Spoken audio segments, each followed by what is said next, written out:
Hey guys, welcome back to my channel. So I am recording this audio sometime after I had a failed attempt at recording some vlog footage because I've discovered for the millionth time that there's just something about having to keep track of both audio and visuals at the same time makes my brain short circuit and I completely forget what I'm supposed to be talking about at any given time. So I start to just blabber about random stuff. So I decided to just hit a hard stop on that and go with my usual voice recording after making some very concise point form notes so that I don't veer entirely off topic. So yeah, I wanted to start the Inktober content, whatever you want to call this, with kind of like a vlog type thing that this will be. So I'm gonna tell you guys right away what the video contents are gonna be of. It's basically gonna be me unboxing some new art supplies and swatching inks that I bought from Heika's shop recently, and the failed attempt at my first Inktober piece, which I actually totally gave up on and abandoned, which is something that I don't often do. But you know what? I just kept looking at it and I was like, man, there's just something about this that's not right, and I don't want the first Inktober piece I draw to leave me this dissatisfied. So I decided to just completely abandon it and rethink some of my approach, which I did, which I will tell you about later. But the first thing I wanted to talk about with you guys is Inktober in general and why I love it so much and my attitude about Inktober from last year, 2019, versus this year, and what's different about it and how I'm going to approach it very differently, etc. So, first of all, I love Inktober because I just randomly heard about it years and years ago, and I've always been really in love with black and white stuff, and especially ink. Inking has been my absolute favorite medium since I was in high school, which is actually when I mostly drew black and white for a few years. I was totally scared of coloring things, and I stuck to pretty much monochromatic palettes when I did color, which is kind of interesting because that's something that I've went back to now, and I think that's really where just my preference lies. I guess I do sometimes do full color pieces, but I really prefer the monochromatic with a pop of color type of look. But anyways, that's a tangent. So back to why I love Inktober so much. I just thought it was really cool that there's like a community challenge, and when I first started it was actually pretty small, and I instantly thought that making it like a daily challenge is something really cool that I haven't really seen before. And by the way, at this point, I didn't know that the creator was Jake Parker. I didn't know who originated it. And I suspect this was probably like a couple of years, like a few years after it first started. So by that time, it was popular enough that you don't like it wasn't immediately associated with its creator. I mean, the only reason why I'm pointing this out is because I know that there's like a bunch of drama going on, and there has been drama popping up in regards to Inktober, like here and there. Two major cases of drama that really spread like wildfire that I can remember before this most recent one. And the reason why I brought it up is because like I've been seeing, I don't really want to spend like too much time talking about this, and I suppose if you guys are interested in an in-depth version of what I think about this whole situation, I can make a different video about it specifically.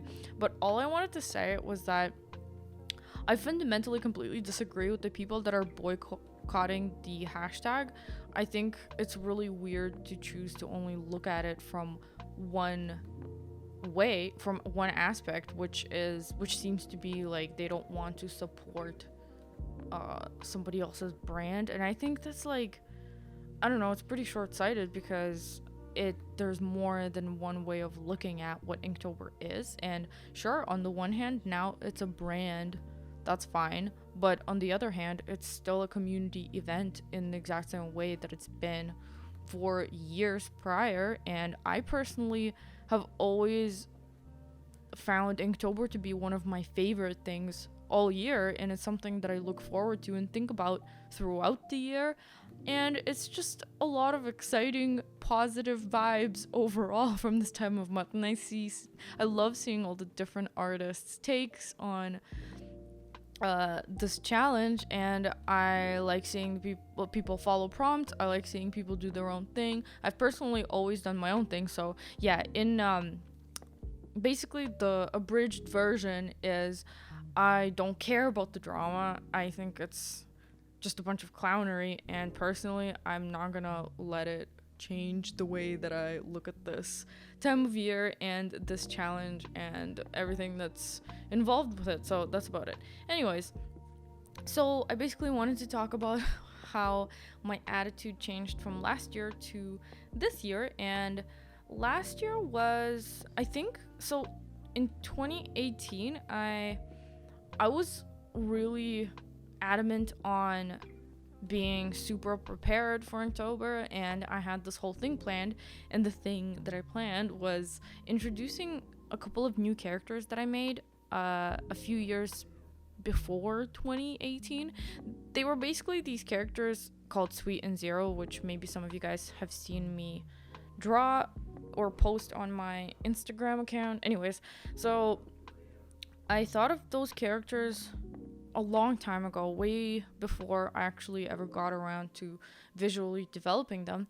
And at that time, I was in a very good spot in terms of I didn't have a whole lot going on, and I just finished this big job thing that I don't know how to refer to it. Basically, I just got paid pretty well, which for like kind of a short project, which allowed me a little bit of freedom. And this happened right before October, so I decided to just use October/Inktober to develop these characters and introduce them to my followers and people that follow my work on the internet, specifically Instagram. So I kind of planned this whole thing for every piece. Like, I had a concept/idea for every single piece, and I actually planned out the whole month of 31 days, but I think it's because I suffer from this like debilitating overachiever thing where I can't make a simple illustration,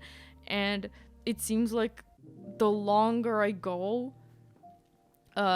paradoxically, the more complicated my artwork gets for some reason. Like, you'd think that once I start burning out, I'd just be simplifying things and cutting corners, but somehow the exact opposite happens every time, which is something I do not understand.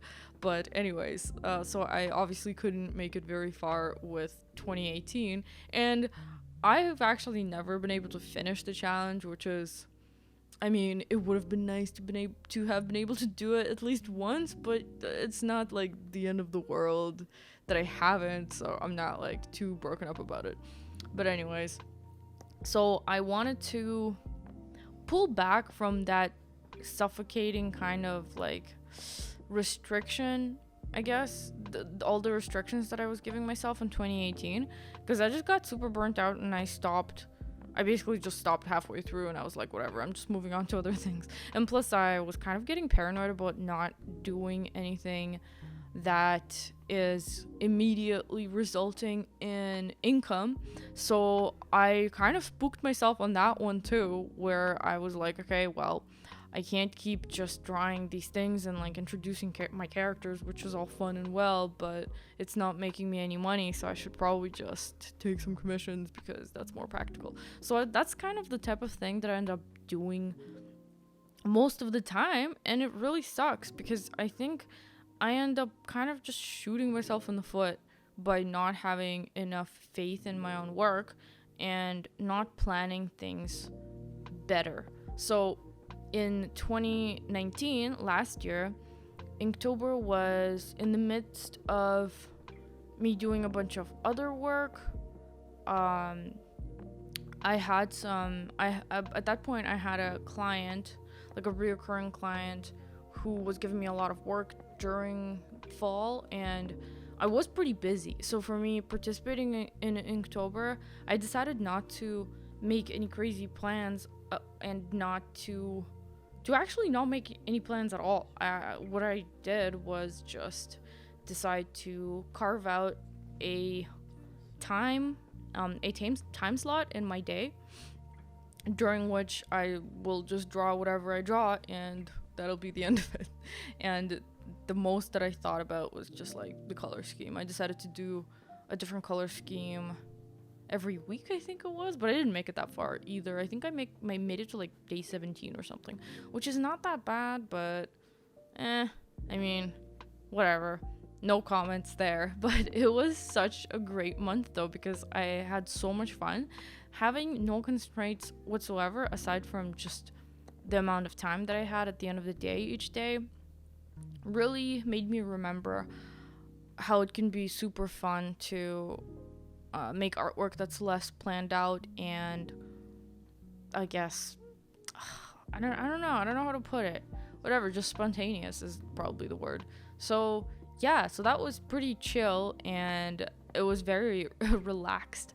I ended up liking most of the stuff that I produced, but later on I found that I don't know, like I looked at some of the first few pieces, and even though they really seemed to resonate with the audience, I wasn't like a huge fan of the purple color scheme and the weird, like, I think basically what ended up not cutting it for me was the fact that it wasn't my characters. It was, well, technically I guess it was my characters because I drew them and they were randos, but the fact that they were randos is what I ended up not liking, because I think I really need to have a lot of context in the illustrations that I make, even though you don't get to see like any of it or a very, very small fraction of it. I just think that there's something about knowing who you're drawing intimately is what makes it so fun for me. So, which is why I like to draw my characters most of the time. And because I've had the same characters for a really long time, and I know all their backstory and kind of like their general, like I feel like I know them, which is why that gives me an infinite well of information to pull details from, which I think makes the work more interesting. And it doesn't even matter if the viewer doesn't necessarily know where these details are coming from and what the context of them is. It's just, for me, it makes it a lot more fun, and I think it makes a big difference in what kind of vibe the piece ends up giving off, if that makes any sense. So keeping that in mind, and having been super busy with a ton of freelance work for the vast majority of 2020, in fact, it's been one of the busiest years I've had, and thankfully I had a really good recurring client and I did a lot of work for them. And although I managed to hit a lot of personal goals when it comes to finances, and like I actually managed to pay off my student loan just a few days ago actually, which was a huge milestone because it's something that really worried me in the past, and that was like my first financial goal essentially, is to keep myself afloat / have savings in terms of emergency, and start saving up enough to be able to pay off my student loan in bulk instead of wasting a bunch of money month after month in interest payments. So that's one of the blessings in disguise about COVID, is that since my loan was with the government of Canada, I got a break from paying the monthly payments, and I was blessed to not be too affected by the situation in terms of jobs and clients and income and stuff like that. So I was actually able to really buckle down and work a lot harder so that I can save up the rest of my owing loan or whatever debt, and just pay it off in bulk as soon as the payments were resumed, which is what I did, which is fantastic. So that basically brings me to how I think, so what happened over like literally a couple of weeks ago, the freelance kind of dried up a bit, which I found a little bit worrying at first, but now I like to immediately look at the positive spin, whatever positive spin I can put on the situation, which in this case is the fact that I always put my own personal projects on the back burner, and I always choose freelance because it pays better and it's more stable and etc whatever. So as soon as I got kind of like a little break, I guess, from the freelance, I decided to take Inktober very seriously and plan it out in terms of a project. And more specifically, is what I wanted to tell you guys about is that I looked at it from a product point of view instead of just a project of things to draw, which Inktober in itself is. That's what it is, just a project of a bunch of illustrations. But I wanted to give it a bigger, like a more specific context for me this time, because there's been a bunch of stuff that I've been wanting to make desperately that I just never seem to get around. And so far, the only type of products I managed to make was vinyl sticker packs, which are very straightforward. I mean, like, you just order the stickers, and since they're individuals, like, I don't know, I mean, there was some planning involved in terms of like I've made design packs with a bunch of matching stickers, stuff like that. Like, I designed the backing sheets, whatever. This is like unnecessary information, but basically the extent of the products I've made so far using my artwork is mostly limited to stickers, like vinyl stickers and prints, obviously, and books, and that's it, which is quite sad because a lot of my friends have a way wider range of products available with their artwork, and I've always really wanted to make more stuff. It's just that there's always been some sort of block where I'm like, I don't know where to start, like I don't know what to make first, there's too many options, I can't narrow it down, etc. So yeah, for this Inktober, I just decided to give myself a product type of project where I settled on the fact that I want to make a collection of stationery, because I absolutely love stationery and I love bullet journaling. It's like one of my favorite things to do, and it really helps me keep track of my life, and it just honestly really made a huge difference in my life, I must say. Even though I've kept journals before, but I digress. So I just love stationery, and I've always wanted to make custom sketchbooks, so like sketchbooks with my artwork on the covers, and I've seen some friends of mine do that before, and they told me that it seems to be something that their followers and fans like a lot as well.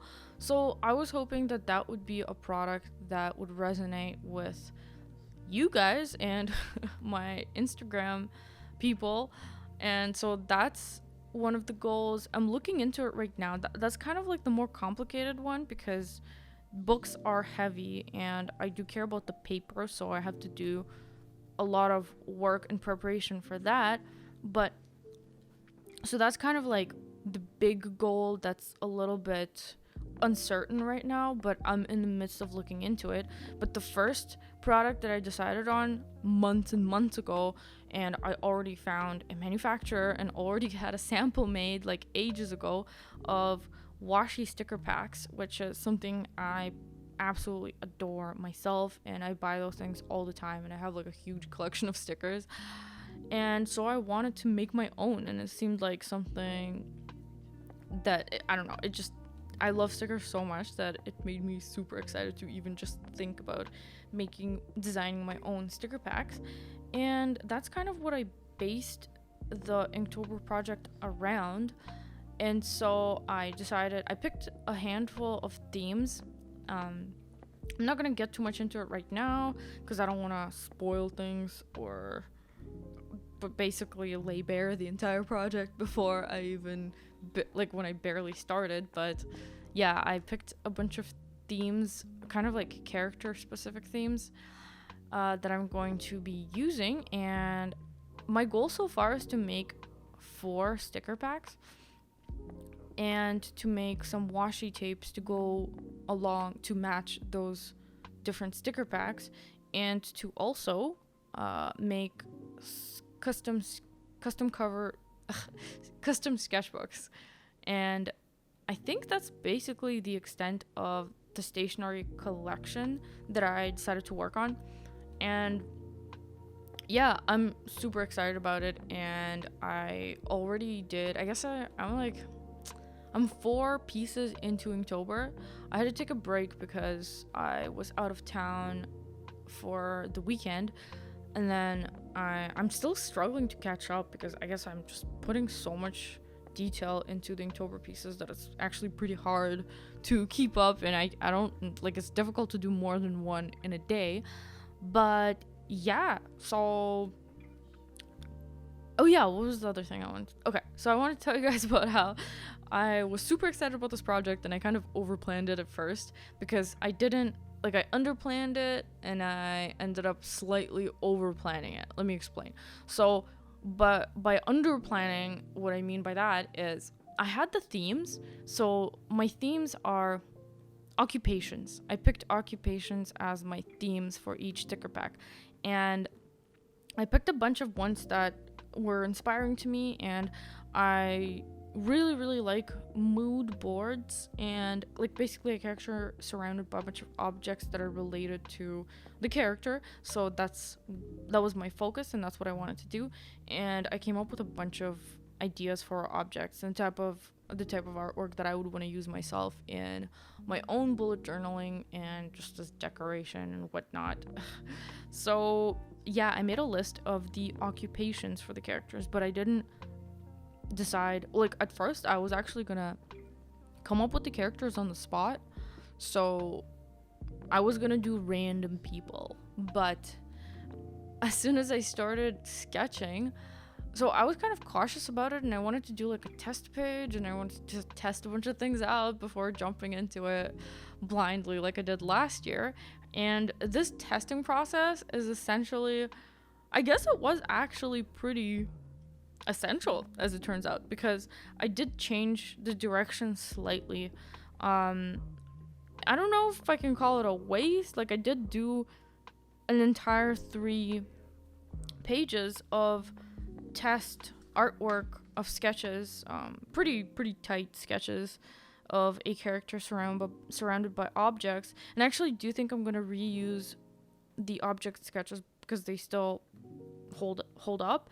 Like, they're still relevant. But I ended up immediately just picking one of my main characters, Heijin. If you guys are familiar, it's the sad girl with the long black hair. And I just default to her because I love drawing her so much, and I am currently rewriting my story, which is now called Gloaming Veil.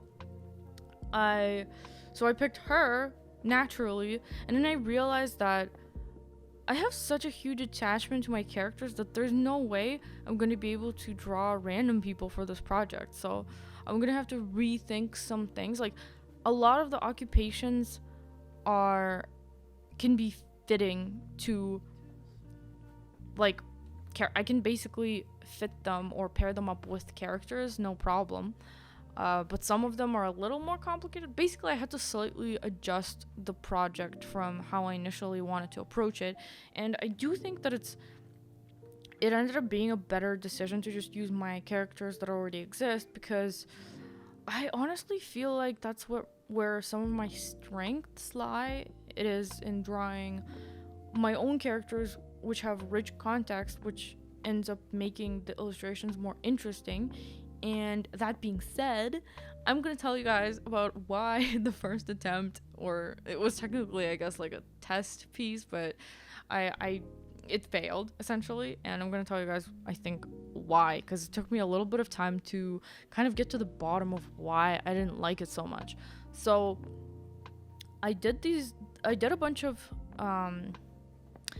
sketches on Photoshop because I was really concerned about placement, since I'm doing sticker sheets and they're gonna be like die cut that you can peel out, essentially. If you can picture, whatever, you'll be able to tell what I'm talking about based on the illustration that is failing probably on screen right now. So I wanted to, since it's pretty difficult to like space out the object in a way that fits well, I decided that it was probably a better idea to sketch in Photoshop, which I did, and I sketched out 3 separate sheets because it was just so fun. And I already at that point veered off of my plan because I was gonna do 2 occupations per sticker pack, and per occupation 2 different characters per occupation. So like a male and female character per occupation was my initial kind of like plan, but now I ended up drawing my main girl Heijin like 3 times, which I'm not sure what happened there. So I made these 3 complete, very clean sketches for pages of her surrounded by her object. And so then I picked the first one, and so I'm gonna just tell, because you can probably see it on the screen anyways. The first occupation was the traveler, and it does obviously fit with her character, which is why I picked her. And I printed out this paper, and I decided to just use it as an undersketch. Obviously I used my typical process of like transferring my digital sketch onto the watercolor paper using my light box.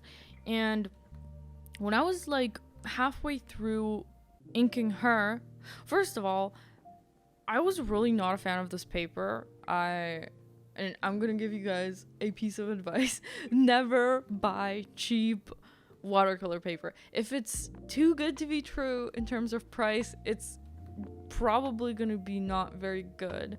So I just did not like how the ink was interacting with the paper, and honestly, let me just get it and look at it to see if I can remember why exactly I was so unhappy with it. Okay. Yeah, there was just something about... Yeah, okay. I remember now. So, the way that wet on wet ink was traveling, and I guess, like... how do I put this? It just did not look good. It looked kind of washed out, and I think the paper was either too absorbent, or it was doing something. There was some sort of weird interaction going on with the paper and the ink, and it looked nothing like it usually looks. And I was so frustrated by this because I didn't understand why the ink was behaving so differently. And then I did pick a color scheme, but I shot myself in the foot because I just picked the color scheme and didn't decide on how I was going to distribute said colors along the piece. So I really didn't like what it was looking like. And then I realized that I don't even like the sketch itself, and I don't like the way the character is posed, and it didn't even end up looking like the character. Suddenly I was like, this doesn't even look like her. It's not the right attitude. There's something really off about the whole thing. And I actually just totally abandoned it and decided to start over again.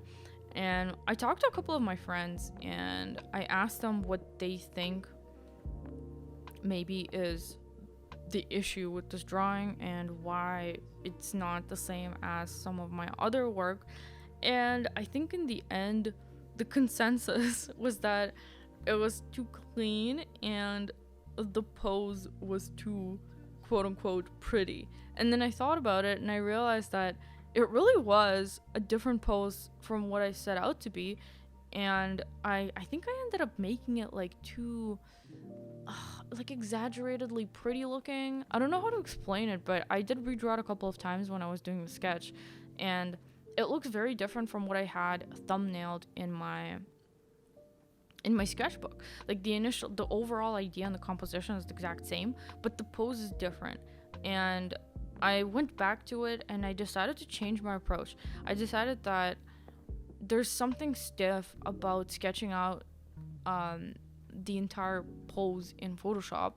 I think it gave me too much room for planning, and that's something that I didn't like, because also upon discussing with my friends, the pieces that they told me they like most were from my last year's Inktober, and they said that they like those better than my commissioned work and my other work. And the only difference between those is that those were sketched out in Photoshop, whereas my commissioned work and some of my other pieces are mostly sketched out in Photoshop, whereas last year's Inktober pieces were just completely spontaneous and they were sketched out on paper, like right before jumping straight into ink. So that significantly cut down the planning process, and so I decided to utilize that technique again this year and just take my chances. And the most planning that I decided that I was gonna do was just make some thumbnails in my sketchbook, which is pretty usual. Anyways, so yeah, that was kind of a boring, long-winded story of how I ended up finally selecting the proper workflow. And I gotta tell you guys, you must never underestimate the importance of workflow, because that's exactly what makes it possible for me to churn out artwork that I like quickly and consistently. It's only if I know exactly what I'm doing and the exact steps that I have to take that I can essentially accomplish this. So, yeah. So, I've pretty much talked about most things that I wanted to in this video, and just to wrap it up, I wanted to let you guys know that I did not record the first two pieces that I did because I was still kind of trying to figure things out, and I don't know, I guess it's a lot of pressure to be on camera when I'm still sort of unsure about what the result is going to be like. And plus, like, I have a tendency to have a really hard time keeping the area where I'm actually working on camera. It's something that I noticed when I look through videos afterwards. Like, unfortunately, sometimes I'll just be drawing off camera, and that's something that I guess I'm kind of paranoid about. So anyways, long story short, it was just easier to not record the first one, and then the second one I also ended up not recording because I did it over the course of an evening and the next morning. But I did record the third and the fourth, and I think I will just record the rest of them going forward. And yeah, I will edit those into process videos, and we'll probably end up talking about whatever comes to mind. So yeah, thanks so much for listening to this video, and I'll see you in my next one. Bye.